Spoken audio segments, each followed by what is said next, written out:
नमस्कार दोस्तों हम अक्सर अपने दुखों का दोष दूसरों पर या फिर भाग्य पर या परिस्थितियों पर मर देते हैं।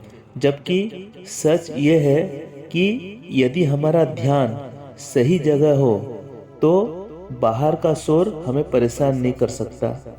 सिरदर्द हो या कर्ज, बीमार शरीर हो या विवाद, अक्सर इसके मूल में हमारी अपनी लापरवाही, गलत आदत या अहंकार होता है। दोस्तों, इसी के ऊपर मैं आप लोगों के सामने एक ठो कहानी लेके आया हूँ। एक महिला रोज नियम से मंदिर जाती थी। बड़ी श्रद्धा थी उसकी, पर धीरे धीरे उसका मन बेचैन होने लगा। एक दिन उसने देखा कोई मंदिर में फोन पर बिजनेस की बात कर रहा है, कोई जोर जोर से हंसकर गपशप कर रहा है, तो कोई सिर्फ दिखावे की भक्ति कर रहा है।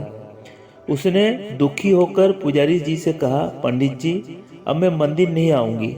यहाँ लोग भगवान के लिए कम, दिखावे और बातों के लिए ज्यादा आते हैं। मेरा मन नहीं लगता। पुजारी जी ने शांत भाव से सुना और बोले, बेटी, निर्णय लेने से पहले मेरी एक छोटी सी बात मानोगी? महिला ने कहा, जी बताइए। पुजारी जी ने उसे पानी से लबालब भरा एक गिलास दिया और कहा, इस गिलास को हाथ में लेकर मंदिर की 2 परिक्रमा लगाओ। बस शर्त यह है कि पानी का एक बूंद भी बाहर नहीं गिरनी चाहिए। महिला ने चुनौती स्वीकार की। उसका पूरा ध्यान उस गिलास पर था। एक एक कदम फूंक फूंक कर रख रही थी कि कहीं पानी छलक ना जाए। जैसे जैसे उसने 2 परिक्रमा पूरी की और राहत की सांस ली, अब पुजारी जी ने उनसे 3 सवाल पूछे। पहला सवाल था पुजारी जी का, क्या परिक्रमा करते समय तुमने किसी को फोन पर बात करते देखा? दूसरा सवाल था, क्या तुमने किसी को गपशप करते सुना? और तीसरा सवाल पुजारी जी का था, क्या तुम्हें किसी का दिखावा नजर आया? तब महिला ने उत्तर दिया, नहीं पंडित जी, मेरा पूरा ध्यान तो इस बात पर था कि गिलास से पानी ना गिरे। मुझे और कुछ दिखाई सुनाई ही नहीं दिया। पुजारी जी मुस्कुराए और बोले, बस बेटी, यही जीवन का सार है। जब तुम्हारा ध्यान ग्लास पर था तो तुम्हें किसी की बुराई नजर नहीं आई।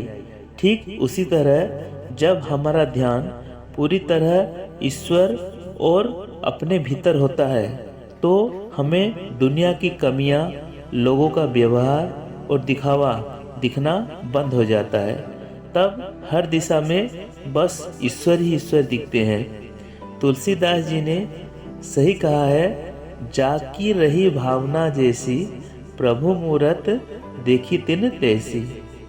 दोस्तों, दूसरों को सुधारने में समय व्यर्थ ना करें। अपना ध्यान अपने भीतर लगाएं, अपनी आदतों को सुधारें। जब आप बदलेंगे तो आपके लिए दुनिया अपने आप बदल जाएगी। दोस्तों, आप लोगों को मेरा ये वीडियो पसंद आया तो प्लीज़ मेरा चैनल मधुर वार्ता को लाइक एंड सब्सक्राइब कर दीजिएगा। भगवती जगत जननी माँ दुर्गा आप सबकी मंगल करे। इसी शुभकामनाओं के साथ जय माँ दुर्गा।